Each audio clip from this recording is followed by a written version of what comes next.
इस वीडियो में मैं आपको दिखाने वाला हूं कि जीएसटी रिटर्न फाइल कैसे किया जाता है। इस वीडियो को देखकर आप अपना जीएसटी रिटर्न खुद से फाइल करना सीख जाएंगे। तो चलिए शुरू करते हैं।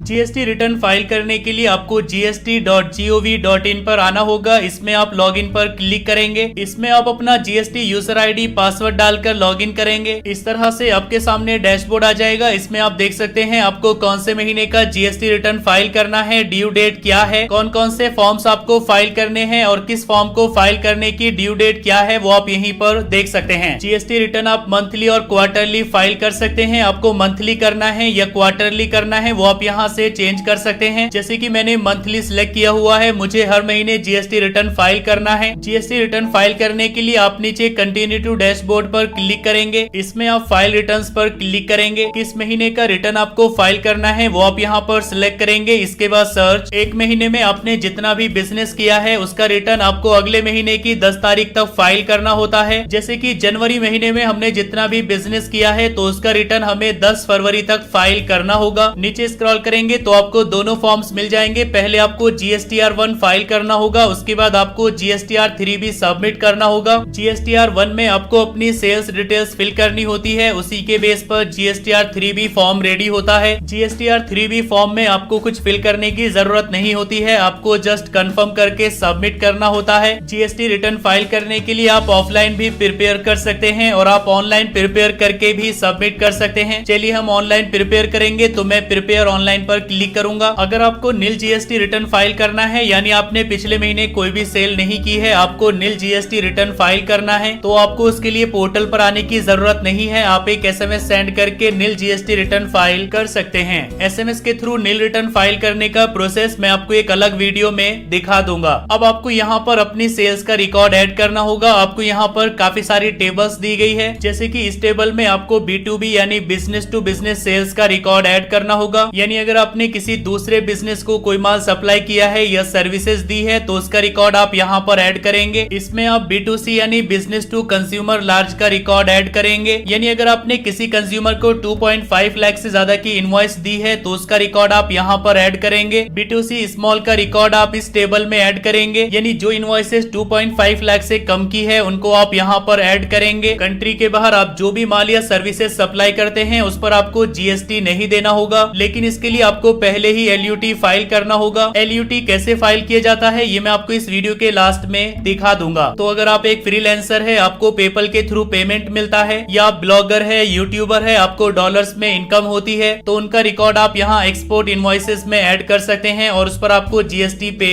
नहीं करना होगा। अगर आपने कोई ऐसा माल या सर्विस सप्लाई की है जिस पर जीएसटी नील रेट के साथ लगता है या एग्जेम्प्टेड है तो उसका रिकॉर्ड आप यहाँ इस टेबल में ऐड करेंगे। क्रेडिट नोट या डेबिट नोट रजिस्टर्ड वाले आप यहाँ पर ऐड करेंगे। अनरजिस्टर्ड क्रेडिट या डेबिट नोट्स आप यहाँ पर ऐड करेंगे। जो आपने सप्लाईज की है HSN वाइज समरी आप यहाँ पर ऐड करेंगे इस टेबल में। जो आपने डॉक्यूमेंट्स इशू किए हैं उनका रिकॉर्ड आप यहाँ 13 टेबल में ऐड करेंगे। जैसे कि आपने इनवॉइसेज इशू की है तो किस नंबर से किस नंबर तक की इनवॉइसेज इशू की हैं उनका रिकॉर्ड आप यहाँ डॉक्यूमेंट्स में ऐड कर देंगे। अब यहाँ पर रिकॉर्ड ऐड करेंगे। जैसे कि मेरा पूरा बिजनेस B2B का है, यानी बिजनेस टू बिजनेस सप्लाई होती है, तो मैं इस टेबल पर क्लिक करूंगा। रिकॉर्ड ऐड करने के लिए आप ऐड रिकॉर्ड पर क्लिक करेंगे। जिसको आपने इनवॉइस दी है यानी जो आपका बायर है उसका जीएसटी नंबर आप यहाँ पर डालेंगे। जैसे आप जीएसटी नंबर डालेंगे तो उसका नेम यहाँ पर आ जाएगा। अगर आप चाहें तो इसको मास्टर में ऐड कर सकते हैं। ऐड टू मास्टर पर क्लिक करेंगे। वो आपका रिसिपिएंट है या सप्लायर है वो आप यहाँ पर सिलेक्ट करेंगे। इसके बाद सेव। इसके बाद यहाँ पर आपको इनवॉइस नंबर डालना होगा और यहाँ पर इनवॉइस की डेट डालेंगे। टोटल इनवॉइस वैल्यू अमाउंट आप यहाँ पर डालेंगे। इसमें आपको इनवॉइस का टोटल अमाउंट डालना होगा। इसमें आपको टैक्सेबल वैल्यू नहीं डालनी है, बल्कि आपको टोटल इनवॉइस वैल्यू डालनी होगी। आपकी जो भी इनवॉइस है उसमें एक टैक्सेबल वैल्यू होती है, उस पर जीएसटी लगने के बाद जो वैल्यू आती है वो है टोटल वैल्यू। यही टोटल वैल्यू आपको यहाँ पर डालनी होगी। इस तरह से यहाँ पर आप टोटल इनवॉइस वैल्यू एंटर करेंगे। नीचे स्क्रॉल करेंगे, आपके सामने टेबल आ जाएगी। इसमें आपको आइटम डिटेल्स फिल करनी होगी, यानी जो भी आइटम्स आपने सप्लाई किए हैं तो कौन सा आइटम किस जीएसटी रेट में आता है, उसकी टैक्सेबल वैल्यू कितनी है वो वो आपको यहाँ पर एंटर कर देनी है। अब जैसे कि हमने सर्विस सप्लाई की है और सर्विस पर 18% जीएसटी लगता है, तो इसमें यहाँ पर हम टैक्सेबल वैल्यू एंटर कर देंगे। जैसे ही आप टैक्सेबल वैल्यू एंटर करेंगे तो आपके सामने टैक्स कैलकुलेट होकर आ जाएगा कि आपको कितना टैक्स देना होगा। जो भी टैक्स बनेगा वो सेंट्रल टैक्स और स्टेट टैक्स में इस तरह से डिवाइड हो जाएगा। नीचे स्क्रॉल करेंगे, सेव पर क्लिक करके इसको आप सेव कर देंगे। अगर आपके पास और भी इनवॉइसेस है तो उनका रिकॉर्ड आप इस तरह से ऐड करेंगे। इसके बाद बैक पर क्लिक करेंगे, इसमें आप ऐड रिकॉर्ड पर क्लिक करके और भी इनवॉइसेस ऐड कर सकते हैं। हमारे पास सिर्फ एक ही इनवॉइस है तो उसको हमने ऐड कर दिया है। इसके बाद बैक जाएंगे। अगर आपकी B2C यानी बिजनेस टू कंज्यूमर सेल्स भी है तो उनको आप यहाँ पर ऐड करेंगे। जो लार्ज इनवॉइसेस है यानी 2.5 लाख से ज्यादा वाली है उनका रिकॉर्ड आप यहाँ पर ऐड करेंगे और 2.5 लाख से कम वाला आप यहाँ पर ऐड करेंगे। इस पर आप क्लिक करेंगे। B2C भी आप ऐसे ही ऐड कर सकते हैं। ऐड रिकॉर्ड पर क्लिक करेंगे, इसमें आप स्टेट सिलेक्ट कर लेंगे। जिस स्टेट को भी आपने सप्लाई दी है वो स्टेट आप यहाँ पर सिलेक्ट कर लेंगे। टैक्सेबल वैल्यू आप इसमें डालेंगे। जो माल या सर्विस आप सप्लाई करते हैं उस पर किस रेट पर जीएसटी लगता है वो आप यहाँ पर चूज कर लेंगे। टैक्स कैलकुलेट होकर आपके सामने ऑटोमेटिक आ जाएगा। सेव पर क्लिक करके आप इसको सेव कर सकते हैं। तो जैसे कि आपने अलग अलग स्टेट्स को माल सप्लाई किया है तो आप सभी स्टेट्स का रिकॉर्ड यहाँ पर एक एक करके ऐड कर देंगे। चलिए, हमारे पास कोई B2C की इनवॉइस नहीं है तो मैं बैक जाऊंगा। इसके बाद आती है एक्सपोर्ट इनवॉइसेस, यानी अगर आपने कोई माल या सर्विस सप्लाई की है तो उनका रिकॉर्ड आप इसमें ऐड करेंगे। इस पर आपको जीएसटी नहीं देना होगा तो इस पर आप क्लिक करेंगे रिकॉर्ड ऐड करने के लिए। इसमें आपको कुछ गाइडलाइंस मिल जाएगी। अगर आप LUT फाइल नहीं करते हैं तो आपको जीएसटी पे करना होगा। बाद में जो भी टैक्स आपने पे किया है उसका आप रिफंड ले सकते हैं। अगर आपको टैक्स पे नहीं करना है तो आपको LUT फाइल करनी होगी। LUT फाइल करने का प्रोसेस मैं आपको वीडियो के लास्ट में दिखा दूंगा। इसको हम ओके करेंगे। एक्सपोर्ट इनवॉइसेस का रिकॉर्ड ऐड करने के लिए ऐड रिकॉर्ड पर क्लिक करेंगे। अब देखिए, क्योंकि इसमें हमें जीएसटी पे नहीं करना है तो आपको कोई जीएसटी नंबर भी नहीं डालना होगा। आपको जस्ट यहाँ पर इनवॉइस नंबर डालना है, इनवॉइस की डेट डालनी है। अगर कोई शिपिंग बिल नंबर या एक्सपोर्ट नंबर है तो वो आप यहाँ पर डाल देंगे। यहाँ पर डेट सिलेक्ट कर लेंगे। इसके बाद इसमें आप टोटल इनवॉइस वैल्यू डालेंगे। अगर इनवॉइस में INR के अलावा किसी और करेंसी में अमाउंट है तो आपको बैंक अकाउंट में जितना अमाउंट मिला है वो आप यहाँ पर डाल देंगे। इस तरह से आपको टोटल इनवॉइस वैल्यू यहाँ पर एंटर कर देनी है। इसके बाद आपके पास है जीएसटी पेमेंट का ऑप्शन। ये इनवॉइस आपको पेमेंट ऑफ टैक्स के साथ ऐड करनी है या बिना पेमेंट ऑफ टैक्स के। तो यहाँ पर हम सिलेक्ट कर लेंगे विदाउट पेमेंट ऑफ टैक्स, क्योंकि हमने LUT फाइल कर दिया है। जीएसटी रेट रहेगा 0, तो यहाँ पर हम टैक्सेबल वैल्यू डालेंगे 0 के सामने। इस तरह से इनवॉइस अमाउंट आप यहाँ पर एंटर कर देंगे। नीचे स्क्रॉल करेंगे, इसके बाद सेव। एक इनवॉइस ऐड हो चुकी है। अगर आपके पास और भी इनवॉइसेस है तो इसी तरह से यहाँ पर आप ऐड करेंगे। इसके बाद बैक। देखिए, डेटा यहाँ पर ऐड हो चुका है। ऐड रिकॉर्ड पर क्लिक करके आप और भी इनवॉइसेस ऐड कर सकते हैं। इसके बाद बैक। इसके बाद आपको HSN वाइज समरी यहाँ ऐड करनी होगी, तो इस पर आप क्लिक करेंगे। जो भी आप गुड्स या सर्विस सप्लाई करते हैं तो उसका कोड आप यहाँ पर एंटर करेंगे। जैसे ही आप कोड एंटर करेंगे तो आपके सामने उस गुड या सर्विस का नेम आ जाएगा। आप उसको सिलेक्ट कर लेंगे। इसमें आपको टोटल टैक्सेबल वैल्यू एंटर कर देनी है। जो भी आप गुड्स या सर्विस सप्लाई करते हैं उस पर जीएसटी किस रेट से लगता है वो आप यहाँ पर सिलेक्ट कर लेंगे। ऐड टू मास्टर पर क्लिक करके इसको आप मास्टर में ऐड कर लेंगे। यहाँ पर आप प्रोडक्ट का नेम डालेंगे। इसके बाद सेव। अगर आप एक स्टेट से दूसरे स्टेट में अपना गुड्स या सर्विस सप्लाई करते हैं तो उस पर इंटीग्रेटेड टैक्स लगता है, वो आप यहाँ पर डाल देंगे। लेकिन हमारे केस में एक स्टेट से दूसरे स्टेट में माल सप्लाई नहीं किया गया है, बल्कि एक ही स्टेट में माल सप्लाई किया गया है, तो हमें यहाँ पर ये नहीं डालना होगा, बल्कि हमें यहाँ पर सेंट्रल टैक्स और स्टेट टैक्स एंटर करना होगा। तो जो भी टैक्स वैल्यू है उसका आधा आधा आपको यहाँ पर डाल देना है। इनवॉइस में आप देख सकते हैं 18% जीएसटी है। टोटल जीएसटी वैल्यू ये है, तो हम 99% दोनों में ऐड करेंगे, CGST और SGST। तो इस तरह टोटल 18% से 99% हम यहाँ पर एंटर कर देंगे। इसके बाद ऐड पर क्लिक करेंगे। एक HSN कोड का रिकॉर्ड ऐड हो चुका है। अगर आपके पास एक से ज्यादा है तो आप इसी तरह से यहाँ पर उनका रिकॉर्ड ऐड करेंगे। हमारे पास एक ही है तो उसको हमने ऐड कर दिया है। इसके बाद सेव। इसके बाद हम बैक जाएंगे। इसमें आप देख सकते हैं रिकॉर्ड को प्रोसेस कर दिया गया है। इसके बाद हमें डॉक्यूमेंट्स ऐड करने होंगे, तो इस पर क्लिक करेंगे। इसमें आपको अलग अलग टाइप के डॉक्यूमेंट्स ऐड करने होंगे। जैसे कि आपको इनवॉइस ऐड करनी है तो ऐड डॉक्यूमेंट पर क्लिक करेंगे। आपने किस नंबर से किस नंबर तक इनवॉइस जारी की है वो आप यहाँ पर डाल देंगे। जैसे कि मैंने एक ही इनवॉइस जारी की है। टोटल आपने कितनी इनवॉइसेस जारी की है वो नंबर आप यहाँ पर डाल देंगे। उसमें से कैंसिल कितनी हुई है वो नंबर आप यहाँ पर डाल देंगे। अगर आपने किसी अनरजिस्टर्ड पर्सन से इनवॉइस ली है, यानी जिसके पास जीएसटी नंबर नहीं है, तो कितनी इनवॉइसेस ली है उनका रिकॉर्ड आप यहाँ पर ऐड कर देंगे। हमारे केस में 0 है तो इसको मैं ऐसे ही छोड़ दूंगा। कितनी इनवॉइसेस रिवाइज हुई है उनकी डिटेल्स आप यहाँ पर फिल कर देंगे। डेबिट नोट और क्रेडिट नोट आप यहाँ पर ऐड करेंगे। Receipt, voucher, payment voucher, refund voucher, ये सब आप यहाँ पर ऐड कर देंगे। तो हमारे केस में यहाँ पर सिर्फ इनवॉइस नंबर डालना था, तो वो हमने यहाँ पर डाल दिया है। इसके बाद नीचे आएंगे, सेव पर क्लिक करेंगे। अब यहाँ पर हमने सभी रिकॉर्ड ऐड कर दिया है। नीचे आपको अमेंड रिकॉर्ड डिटेल्स का एक ऑप्शन मिलता है। अगर आपने लास्ट महीने फाइलिंग में कोई गलती कर दी थी तो उसको आप यहाँ पर अमेंड कर सकते हैं। सभी डिटेल्स फिल करने के बाद आप जनरेट समरी पर क्लिक करेंगे। इसके बाद प्रोसीड टू फाइल पर क्लिक करेंगे। आपके सामने एक समरी आ जाएगी, इसको आप चेक करेंगे। यहाँ पर आप देख सकते हैं स्टेटस रेडी टू फाइल, किस महीने का फाइल कर रहे हैं वो आप यहाँ देख सकते हैं। कितनी इनवॉइसेस आपने ऐड की है, कौन कौन सी ऐड की है, वो सब आप यहीं पर देख सकते हैं। टोटल लायबिलिटी आपके सामने आ जाएगी, कितना टैक्स आपको पे करना होगा। फाइल स्टेटमेंट पर क्लिक करेंगे, इसको आप कंफर्म करेंगे, आई कंफर्म। ऑथराइज सिग्नेचरी में आप अपना नेम यहाँ पर सिलेक्ट कर लेंगे। इसके बाद फाइल विद ईवीसी पर क्लिक करेंगे। आपके रजिस्टर्ड नंबर पर एक ओटीपी सेंड किया जाएगा, ओटीपी यहाँ डालकर वेरीफाई पर क्लिक करेंगे। GSTR1 सक्सेसफुली फाइल हो चुका है, साथ ही एक ARN नंबर जनरेट हो गया है। इसको आप कॉपी करके रख लेंगे अपने रिकॉर्ड के लिए। इसके बाद आप डैशबोर्ड में आएंगे तो यहाँ पर भी आप देख सकते हैं स्टेटस फाइल। तो GSTR1 आपने फाइल कर दिया है। अब इसी के बेस पर आपका GSTR3 भी रेडी हो जाएगा। GSTR3 के साथ आपको टैक्स भी पे करना होता है। इसकी लास्ट डेट होती है 20। तो GSTR3 कैसे फाइल किया जाता है, कैसे टैक्स पे किया जाता है, इसका प्रोसेस मैं आपको अगले वीडियो में दिखाऊंगा। जब आप Amazon, फ्लिपकार्ट या कहीं से भी अपने GST नंबर के साथ बिजनेस के लिए कोई सामान परचेज करते हैं तो उस पर आपने जो GST पे किया होता है वो GST यहाँ पर माइनस हो जाता है। इसके बाद जो बाकी रहता है वो टैक्स आपको पे